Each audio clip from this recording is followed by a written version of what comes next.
Hello, citizens, and happy Memorial Day. We're here to talk to you about Gotham Season 3, Episode 20, Pretty Hate Machine. Join us.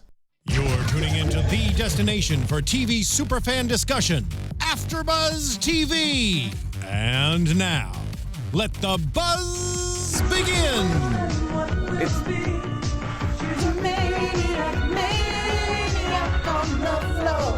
Yes, I'm feeling it. Karaoke with Joelle. I've had so much coffee and liquor today, guys. I can't even deny it. It's been a so pretty non-stop party as we honor our vets.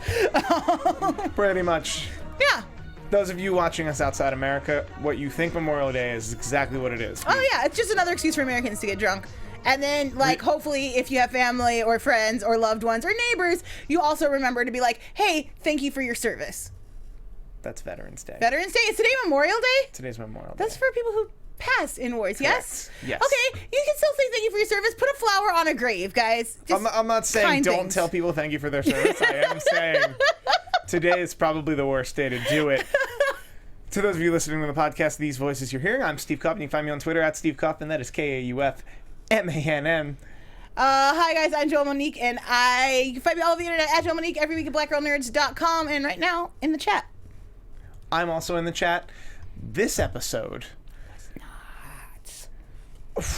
very much I was saying earlier, like in the hallway, like this was a talky episode. It was chatty, but we accomplished a lot through that chat, and so I'm not upset about it.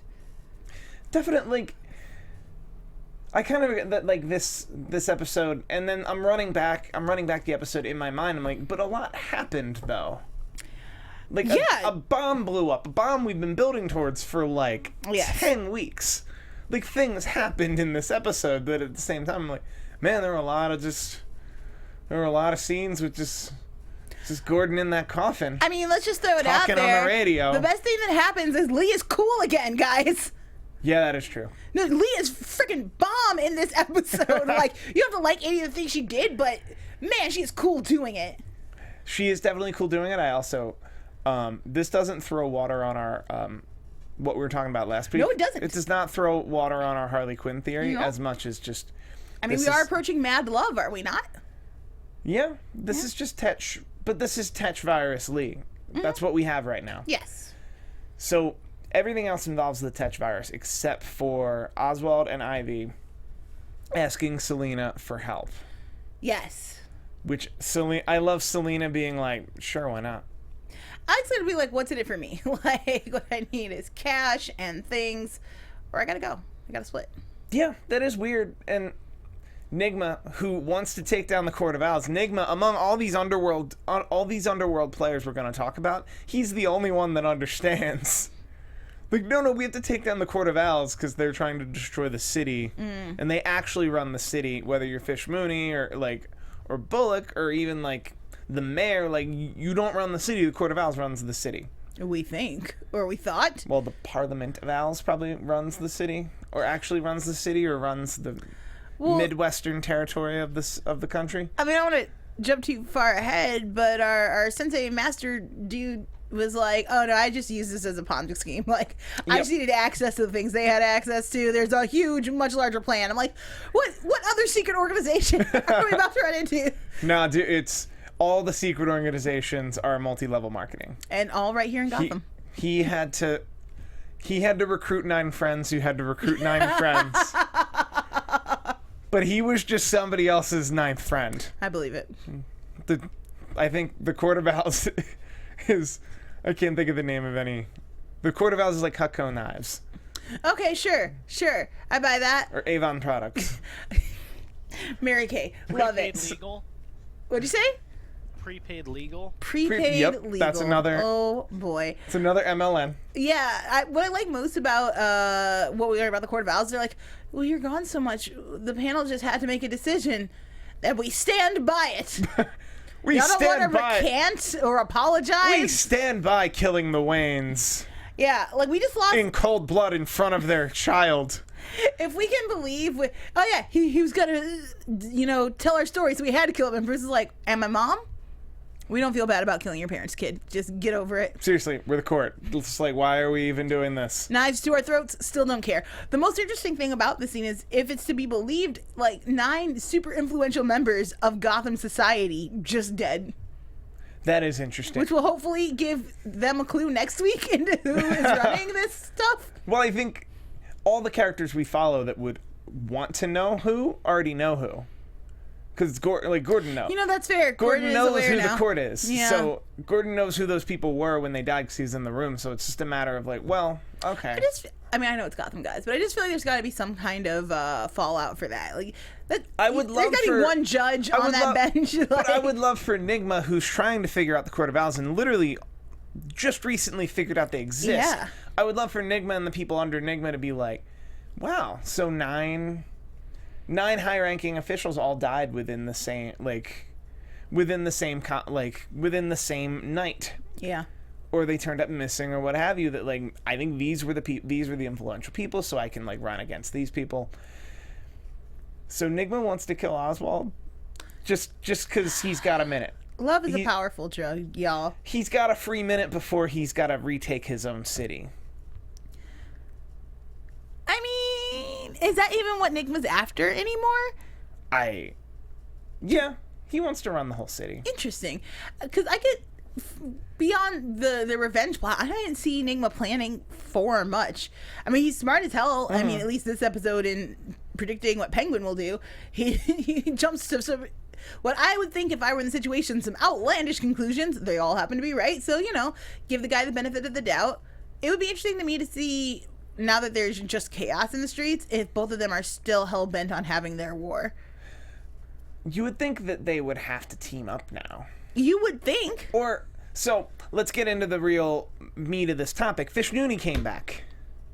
Yes, and she was epic. Brand new outfit, great bodyguards. Right now, hair is laid, and she was like, "Yeah, I need my Penguin for a minute." And I'm like, "For what?" I felt the way Penguin looked, which is just what happened. We were on a very straight course, and we veered so horribly left. I mean, thank you for coming when you did, because otherwise he'd be dead. But it would be like if your high school bully showed up, at your job, at your wedding, and was just like, "Bro, come here, bro. I got some things to tell you, bro." Wet Willie. It was totally like that, just out of the blue, but kind of epic, and also a little bit concerning, because we just introduced to so many new elements to, like, with the 2-hour season finale next week. Fish Mooney existing opens up the whole underworld aspect. Is she back because Dr. Strange told her that the Tetch virus was going to blow up? So she's noticing there's going to be a power vacuum, and is she just back to take over the city within the anarchy? Or does she genuinely not know, and is she going to learn with everyone next week? My initial gut reaction was that Fish is back for something for herself. I'm not sure running the city is what she wants. Like, I have a feeling Fish is, like, trying to wash her hands of Gotham, but she needs Penguin for something. Gotham hasn't brought her anything good in a long time. So, short of running the city, I can't see anything that she wants. I'd be happy to have her back, but we know that Jada's probably going to just stay on as a guest, so of course she can't be the leader. So I have a lot of questions. I feel like she has a plan. She has a plan that fits into this world that, like, we're not going to see Fish Mooney every week anymore. So that her plan might be, Oswald, you have all the tools to take over the city. I want to run the city, but I don't want to run. I want to own the city. I want you to run the city. That was going to be my next question for you. Is she in Penguin's corner and going to lift him up? Or is she here to get some kind of payback? Or I would love the respect to what Penguin has done since she left. Yeah. Of past is the past. I was dead, now I'm alive. I'm doing much better. Like, everything's great. You have the tools to pick up all the pieces that will... You have the tools to rebuild the shambles that is this city. I don't want to get my hands dirty. I don't want to be here every week. I don't want to do this. But I do want to own the city. She'll be on, like, an island in Bora Bora, like, just sending text messages like, yeah, kill that guy, thanks, bye. So, like, I could see her plan. I'm not saying this is what she'll do, but I could see her plan being something along the lines of, used to hold my umbrella, now you're still gonna kind of hold my umbrella, but run the city. It's a bigger umbrella. It's a promotion. You're gonna hold my umbrella, but this time my umbrella is Gotham. I'm about that. We'll have to see. I could see that line, actually. If this is what Fish Mooney wants to say, if this is Fish Mooney's plan, I could see that line literally happening. Betsy in the chat says it's payback. Ooh, payback. Yes. What would payback look like, though? According to Benjamin Slade, maybe she came back to save Penguin, said she made Penguin, and Penguin spares her life. Benjamin Slade's also saying, I think Falcone's running the city after next week. That is true. Falcone never actually... He just took a genuine step back. He was like, you know what? This is nuts. I'm still a mob boss. I do my job. And he never actually ran the city. He reported to the court. He ran a lot I see of what you're saying. He Okay. ran a lot of the city. The court still ran the city. My brain went back to season 1. Like, I'm pretty sure he was in charge. But no, you're right. Even then, reporting to the court. I gotcha. Season 1, we only ever followed the underworld, so of course he felt like he was in charge. Yes. It's taken this long for us to actually see what's above going on. Yeah. the underworld. It'll be interesting, especially if Penguin and Mooney are there to take out the underworld. He's got a lot of gripes, or to take out the court. Falcone's got a ton of gripes with the court. Yeah. It would be cool if he also showed up and was like, I'm also fighting with Mooney. And so it's all of them trying to take down the court while all of our current running gangsters are out just trying to get the doctor's like experiments. I want there to be a war is what I'm trying to say. I absolutely want a war, and it looks like what they're building towards, at least I would hope, would be now it's people, and we'll get to the Tetch bomb in a minute, but like it's people all in, like, they've militarized the Tetch bomb, the Tetch virus. So there are thousands of people who've been infected with the Tetch virus. That's true. Those people are probably going to cause anarchy. Anarchy's not good for people who want to run the city, if only from the underworld. It's not keeping things in order, no. So they're gonna, I think they're, because it's a 2-week episode, or a 2-part episode. Yeah. I'm sure one part we're going to get in Oswald, Ivy, Bridget, Mr. Freeze, probably Fish Mooney faction. Dope. Faction initially going after Nigma, but then probably trying to restore order in the city so it can maintain a city. And then we'll similarly get Enigma, Barbara, Tabitha, Selena, probably, Butch. We'll get that faction trying to do the same thing. Those factions eventually turn to each other and go, hold up. We need to have a city to fight over.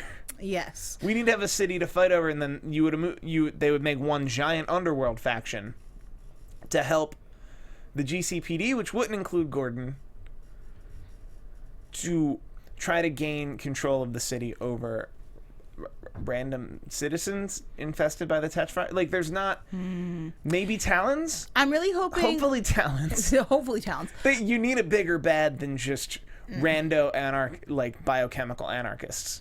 I'm mostly looking forward to Lucius Fox coming back because we need him in one of the 2 hours next week, right? He is somewhere making an antidote, right? He must be. Right? Because otherwise we are screwed. I also hope they put the antidote in the water, just because every Batman story where something's released into the river winds up being one of my favorite stories. And I really like they went airborne with the bomb. I'd like them to go riverborne with the cure.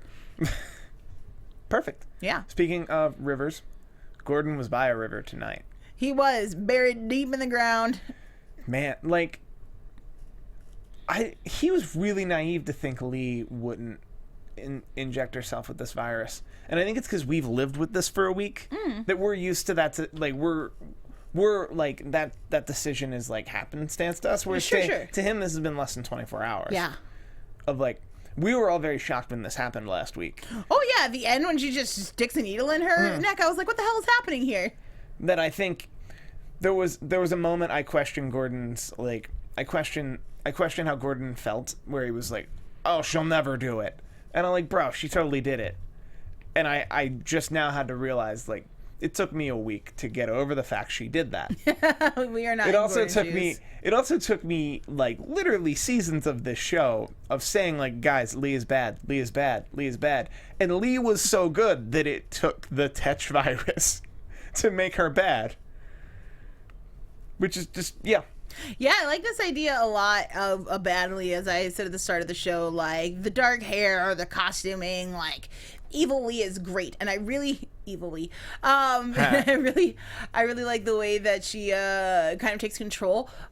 Barry and Gordon was interesting. I know that's the only way to get him to take the virus, but I guess it didn't confuse me. Well, because why do I have mixed feelings about this, Steve? And I think that's why, because Gordon isn't the type of character who's usually in this much peril.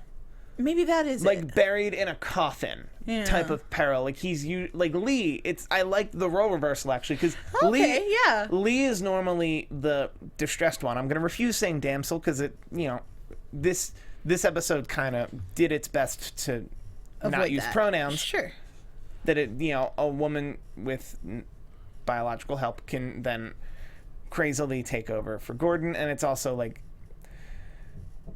and they always talk about how what's inside of you becomes the worst on the outside of you if you use the Tetch virus, and we've learned that there's love inside of Lee for Gordon. We did learn that, and all she's asking for is to be back with him, which I think is a really fun roller coaster ride emotionally for fans, because you get so excited that like, yes, Lee wants to be back with Gordon because they're a perfectly beautiful couple.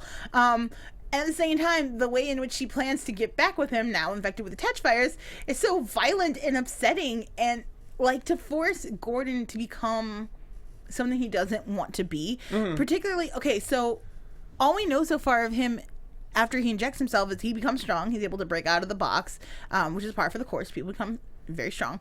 But we see no evil in him. Like, he doesn't attack anybody. He just goes straight for the bomb. Well, we didn't get enough Tetch Gordon to really... You know what? It's true, but I really feel like the show is setting up for, like, a guy so pure of heart, the Tetch virus doesn't screw him up. You rolled your eyes so hard at me right there.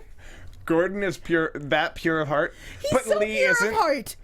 Gordon is pure of heart, but Lee isn't. Look, Lee is a very beautiful human being, but she keeps a lot of secrets to herself. Like, she keeps a lot of feelings and emotions repressed. So the Tetch virus brings that up. Like, Gordon, who was an alcoholic. Who purged that side of himself. But, like... Who had to go through all of his secrets. He had to do all of his apologizing. Like, if Gordon went through a 12-step program, like, he'd have hit all the steps except for maybe accepting a god. Like... which you shouldn't legally be allowed to do, but you can. It's a whole thing. But, like... I think Gordon,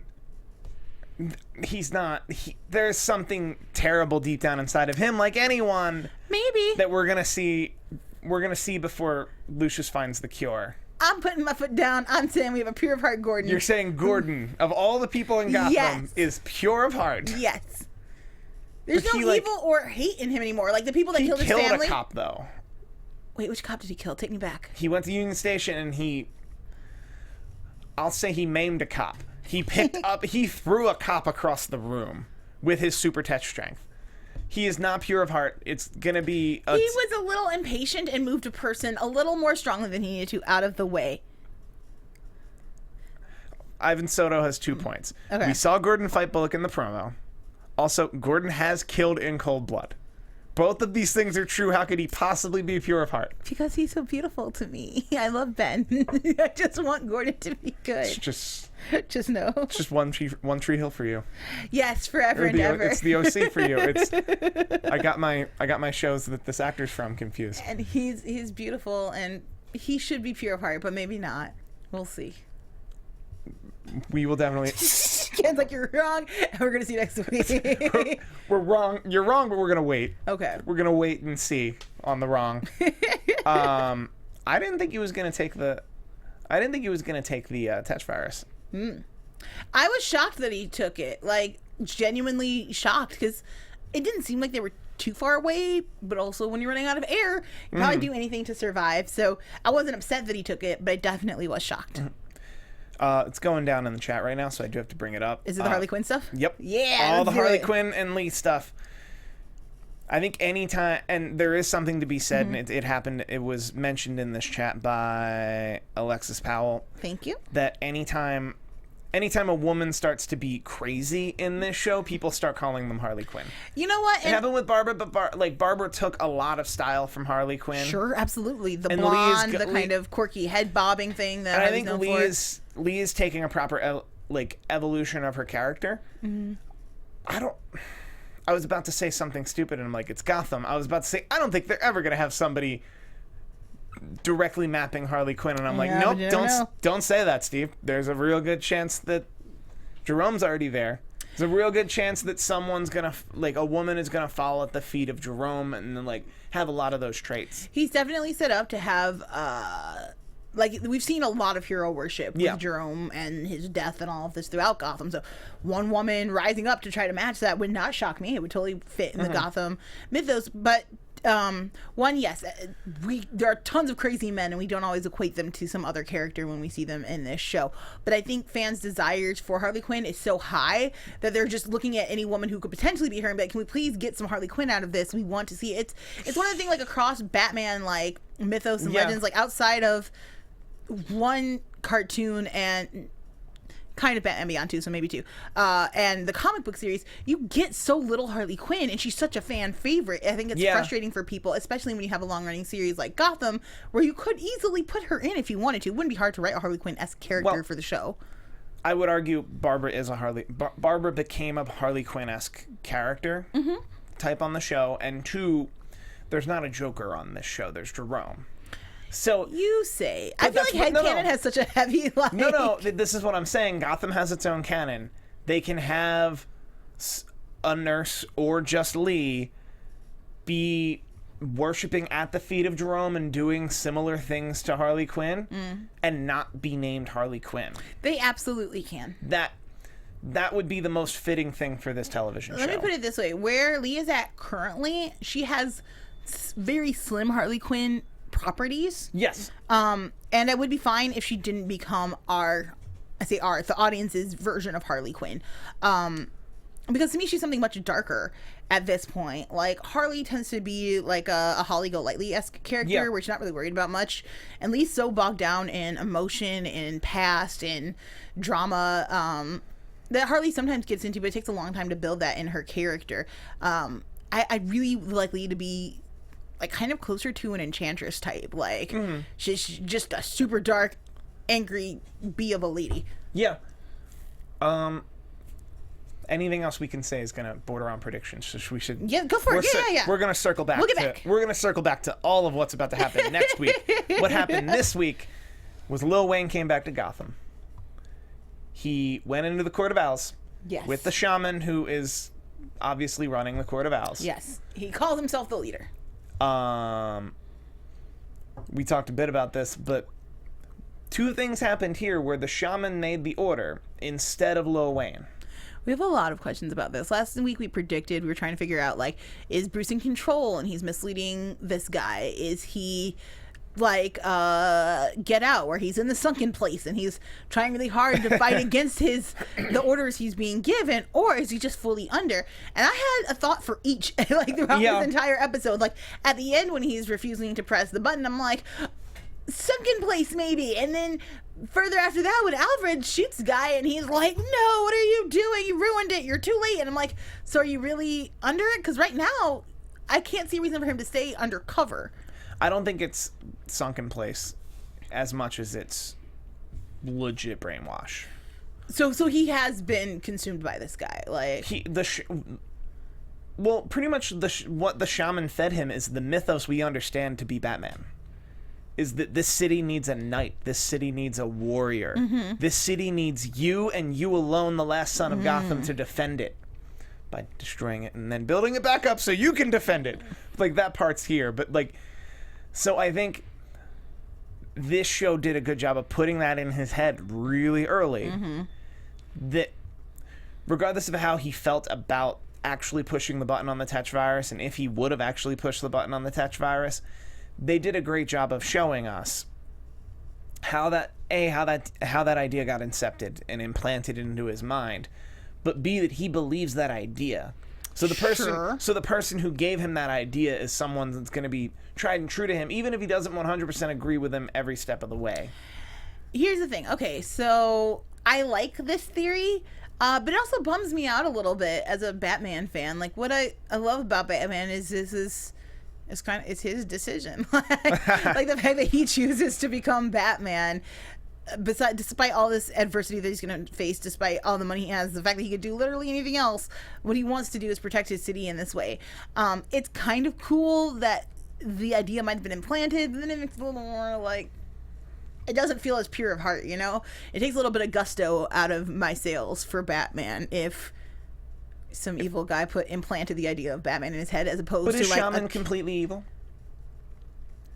We don't know, I guess. I mean, we saw him kill 9 people in cold blood tonight, but we saw him kill 9 people in cold blood who were the thesis for the whole show, they were the antagonists for this whole show. We think kind of. No, they admitted it. Those 9 people made the ruling that both the Waynes must die in front of the kid. Sure. Yeah. That was the pilot of the episode. That was the pilot of this show, which I think this show just went so off the rails in a good way that we need to point out there are no mysteries or secrets about the thing that was in the pilot. That's fair. The thing that took 2.5 seasons to truly unravel. The thing that a lesser show would have spent 12 seasons. 12 seasons, Monster of the Week, Monster of the Week, yeah. Monster of the Week. Ooh, we found out an assassin who built a bomb for the guy, and they're all in San Francisco. I'm making Monk references. But like the tried and true... Sorry, I thought about Monkin' forever. but like the tried and true old school television model for this show would be... Gordon working with Lil Wayne would have Monster of the Week, Monster of the Week, Monster of the Week. There'd be minutes, maybe 10 minutes a week actually dedicated to them slowly moving forward to who burned him. They're all USA shows, guys. But I want to point out that this show got so much better that the thing that should have been the catalyst for the whole show and been a huge slow burn has been found out for weeks at this point, like probably close to 10 weeks now. Like the big mystery is over, and they've started pretty nicely a new one. Yeah, of like who is legitimately running Gotham City, because at this point it's helter skelter. It appeared, we know that the court was powerful enough to make the call to kill the oldest family in Gotham, but they had also been infiltrated for years by a leader who was just offhandedly using them. He's like, oh yeah, I'm their leader, but don't worry about it, that's not my real job. So obviously, the question is, who is it? And without getting too far ahead, we know that Bruce has been sent off to find a demon head now. I saw someone in the chat. Thought the demon head was like a gargoyle on a building to where he can find Ra's al Ghul. I don't think he's finding a demon. Here's the thing. It could be metaphorical. Like, you know, you're looking for the demon head. A gargoyle would be cool if it's in Batman lore. I thought Etrigan, the demon, I thought maybe there's something with him. Etrigan would be a really good fit for the show. Did we see Etrigan on here, or am I being crazy? I think you're being... I don't think... Okay, all right, cool. Couldn't remember. It would be really dope to see Etrigan come into this world. He's like a lifelong friend of Bruce. A lot of times in the comic books, he comes out to help out of nowhere. He's great with demon stuff. And we'd finally get to what I've always wanted for this show, magic. Because I love it, and it's the one thing missing from Gotham. Maybe Raj. The people in chat were saying Raj earlier. Yeah. I'd be happy to see him, but we'll see. Ken from Chicago says Ra's al Ghul literally means the demon head. Then y'all just stole all my thunder. It's Ra's al Ghul. It's okay, they cast Ra's. We know it's Ra's. We know, like... I really like Etrigan, guys. I wanted to see him, but that's fine too. Raj we can always do Etrigan however we do. However we get to Etrigan, we can get to Etrigan. Okay. Alfred was in some peril this week. And he kicked butt. Oh, man. It's just really great to see Alfred, like, pulling Batman stunts with a tie on the roof. I was like, damn, Alfred, get it. One question. Do we think that this devalues Doctor Strange in any way? I think you're going to kill fans with your Doctor Strange theories. I'm sorry, you say Doctor Strange? I wrote I mean Hugo Strange. Okay. Hugo Strange, who happens to be a doctor. I was thinking you were talking about the Doctor, and it got very confusing for a moment. No. We're rolling it all back. No. Do we think that the way Alfred, the butler, granted a badass butler, but a butler nonetheless, is able to manhandle Doctor Strange, devalues Doctor Strange? Or Doctor Strange a Lex Luthor type who has no literal might or force. And I hate when they make Hugo Strange buff. I'm like, what is happening here? Okay, He's that's like a mental dude. That's how I feel too. But the best way to present it was this way, that like, because I'm sometimes you got to watch a show and see what the comments would look like, essentially. and I just pictured Alfred holding one of the best Batman villains by his tie over a roof, and in my mind I'm like, wait, but like, that's Hugo Strange though. Yeah. Like that. But at the same time, like, Hugo Strange shouldn't be buff, shouldn't be muscular, shouldn't be a fighter. He's a talker. He's a scientist. He's a mad scientist. And we see him talk his way out of this situation. He's like, you could kill me either way. I have no way of trusting you, so why should I give you anything? He's like, look, you go down that fire escape if you give me what I need to know. Which works out great. I love having Hugo Strange out of prison. Like, he needs to be out there screwing things up because it's amazing. And BD Wong is easily one of my favorite actors on TV. BD Wong has been stalking me. I'm just saying. Like, on the internet? No, because I covered Mr. Robot. I covered season 1 of Mr. Robot. I was already covering season 1 of Gotham, and then season 2 of Gotham, he shows up after I'd covered season 1 of Mr. BD Wong.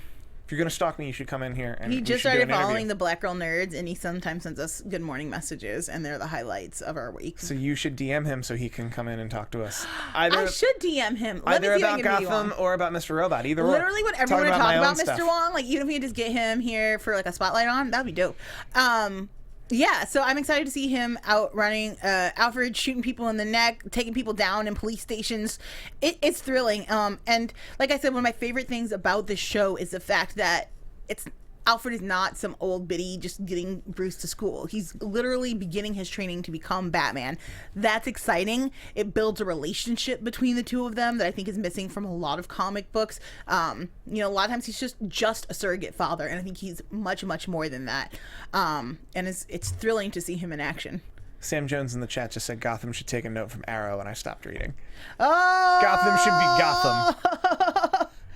I kind of like the rest of that statement. For fairness to Sam, is a bunch of former Spartacus cast members. Lol. I did read the whole sentence, but the comedy worked well. I also happen to agree with the sentiment, though.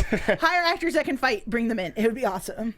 I think he meant people who look good with their shirt off, but I'm also okay with sexy people. That's not entirely Gotham to me. No, sexiness is kind of weird in Gotham. Like, you can be intimately sexy, and that's it. You can't be just showy sexy for fun. That's weird.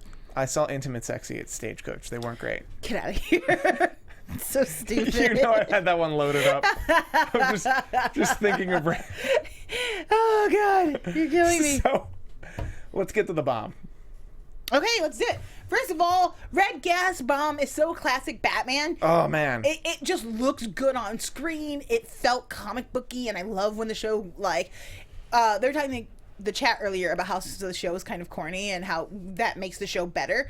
I happen to agree, and I really enjoy the red smoke bomb. I also like that it went off because we were both shocked when it goes off. I thought for sure someone's gonna get there in the nick of time. Gordon's gonna just like punch the bomb and that'll be it. I assumed it would not go off, but it does, which leads to an amazing season finale. Which is, you would think the bomb would be the season finale. the bomb going off, and then we're left. We're literally going to spend 2 hours next week dealing with the fact that the bomb went off. And there's not going to be time travel. The bomb's going to happen. There's going to be complete anarchy. You have a Tetch virus Gordon, a Tetch virus Lee. We have Tetch who might get out and probably join that underworld. I love Tetch so much. I hope he gets out. That underworld clamoring. Michael Chiklis's character, the commissioner. Yes, the Judgment. Yes, that guy. He's out. Judge, jury, executioner. Yes, he wound up out of. He never made it back to Arkham, so he's out there. He sure is. Emo Bruce is still out there. He sure is. They're all out there. Mooney is back, so she's out there. Falcone is out there. They never told us how many Talons there are. That is also true. There are 5 to 1 million Talons. Somewhere between 5 and 1 million. A number between 5 and 1 million. That's how many Talons there are. I made up 5 million. It could be 10 million. How many Talons does a falcon have? Like 6? 3? I don't know birds, but hopefully I just want there to be how many Talons. There's just disproportionate. There's an inordinate, unknown number of Talons. Not to mention Tetch virus people. There are at least 10,000 Tetch virus people. It's all going down next week. Like, look, it's Gotham, and so we already know that they have our backs. Like, every time I'm like, there's no way Gotham comes through. But man, I just don't see how they give me a satisfying end, wrap up, like, the majority of these loose ends, not all, because you need another season, but the majority of them have to build to some point. Where are we going with this? Is it all out war, or is it just crazy city and Bruce is one step closer to being Batman? I think you asked the key question here, which is, where do you think all of this is headed? Some may call that a prediction. Oh! I was hoping that would just lead into prediction music, but it didn't. There we go. There it is. And now, your AfterBuzz TV predictions. Yes. Ivan Soto, thank you for the... Barnes is the executioner. He's still out there. It's a 2-hour season finale. I'm usually a bit better. Well, do we find out about the Parliament of Owls next week? Go. No, because next week we'll be focused on assassins and Ra's al Ghul's crew. So do we meet Ra's al Ghul next week? It's so hard with the 2 hours. With an hour, I feel like we can make it much stronger for you. But with 2 hours and not knowing, and every week Gotham takes us in a crazy different place. Yep.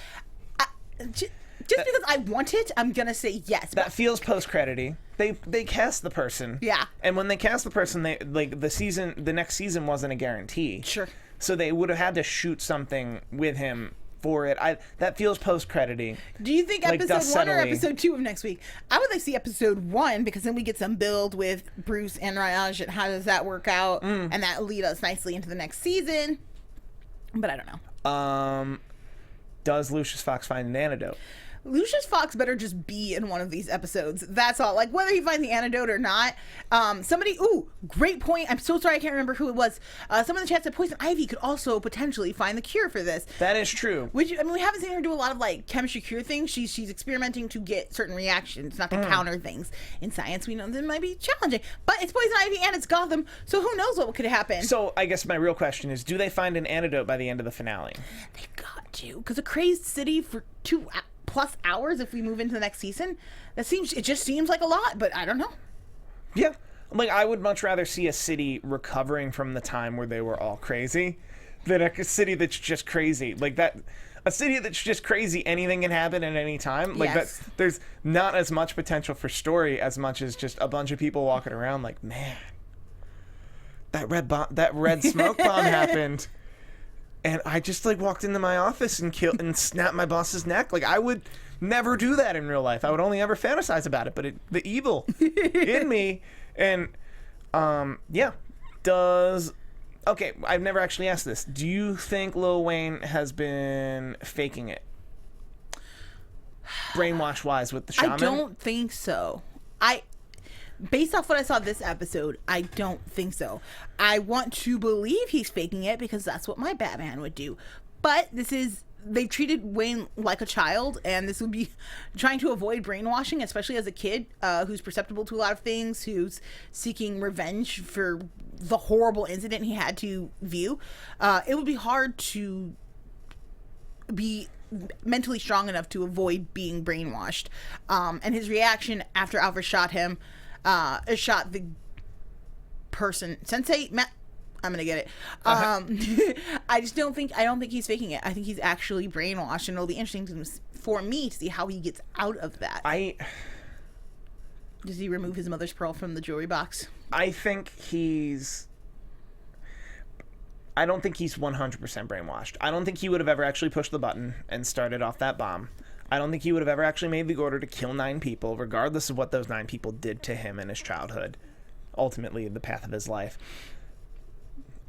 I think there's enough of him that's untrapped. There's enough of his mind that's untrapped. He's not completely in the sunken place. The part that he latched onto is the part that he's probably going to latch onto for the rest of his life, is that you need to be the hero. You need to be the defender. You need to be the Dark Knight. And that's the part that he's latching onto that's clouding the fact that a lot of it is utter garbage. And I guess Ra's al Ghul somehow shows him that it's utter garbage. Mm-hmm. But then that gets really weird, because if the Shaman sends him to Ra's al Ghul, and the Shaman wasn't necessarily a good guy, Ra's al Ghul's probably not necessarily a good guy. Well, he's chaotic neutral. Yeah. To be fair, Raj has a plan. He usually, when you see Raj, he's there to help Gotham or help build a new city or help a people. But the collateral damage of that, whatever his goal is, he doesn't really care. He's like, if people got hurt along the way for me to do good, I'm fine with it. You know, if some people got to die so I can live a little longer, I'm okay with it. That is true. Like, so, but that's not where Wayne would fit in. So I'm curious. well, no, where but he might be fooled long enough, as older Batman was, Yeah. into believing that he's fighting for the right cause. Especially, I mean, Raj's connections to magical powers and all sorts of things. If he has the cure, if it's not Ivy or Fox, but Ra's who's able to cure the city from the bomb, which would make sense since they set the bomb off and what they're looking for is destruction and then order.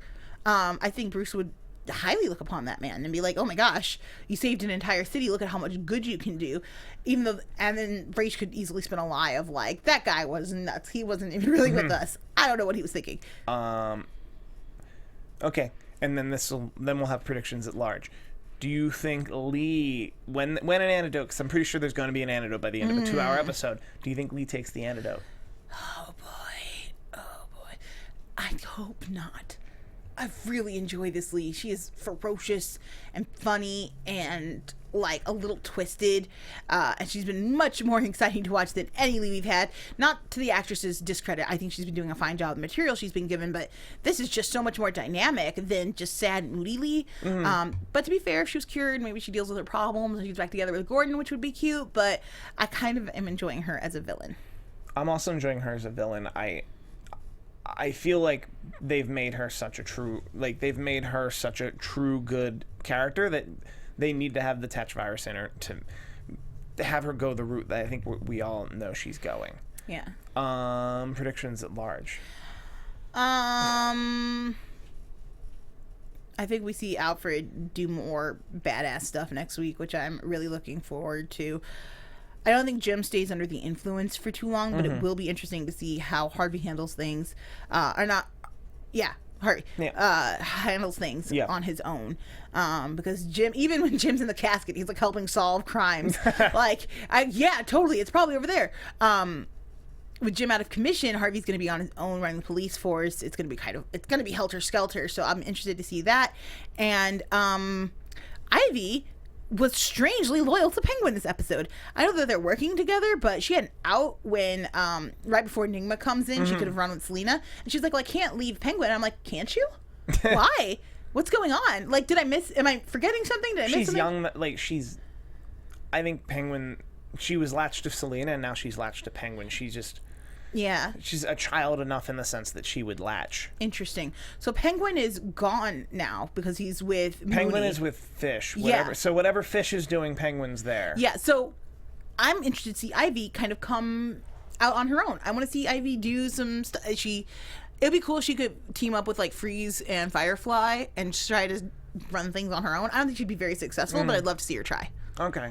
All right, let me get out my tinfoil hat real quick. I think there's going to be the underworld against the Talons. Okay. While the city's in complete disarray with the red smoke bomb. Sure. People have been mentioning the red smoke bomb possibly like an allusion to Bane.